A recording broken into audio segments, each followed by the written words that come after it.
vendredi 6 avril, vous regardez Info Live TV, le journal vous est présenté par Jérémy Devray-Bénichou. Ehud Goldwasser et Eldad Regev reçoivent un bon traitement, ce sont les propos prononcés jeudi par Mohammad Koutami, le chef du bureau politique du Hezbollah, concernant les 2 soldats israéliens détenus au Liban depuis le 12 juillet 2006. Il s'agit des premières déclarations du genre qui laissent à penser que les 2 soldats sont donc encore en vie. Gilad Shalit, de son côté, retenu à Gaza depuis juin dernier, a bien reçu ses lunettes de vue. Elles lui ont été transmises par le négociateur égyptien qui sert de médiateur entre Israël et le Hamas. Hamas toujours, le mouvement terroriste est impliqué dans un autre enlèvement, celui du journaliste de la BBC Alan Johnston, disparu le 12 mars dernier. Un émissaire britannique s'est entretenu avec le premier ministre Hamas palestinien Ismaël Haniyeh pour parler de sa libération, et ce malgré le boycott des membres du Hamas par l'Union européenne.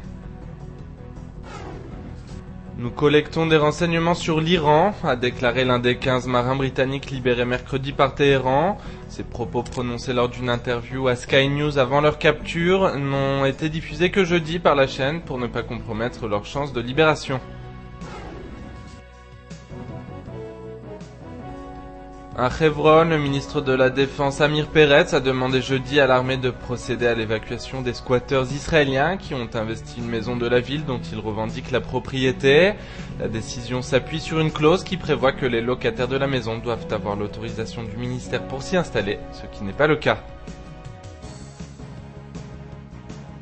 Le nombre de volontaires arabes à servir dans l'armée a enregistré une hausse spectaculaire en ce début d'année, révèle l'association Shlomit, chargée du placement de ces volontaires.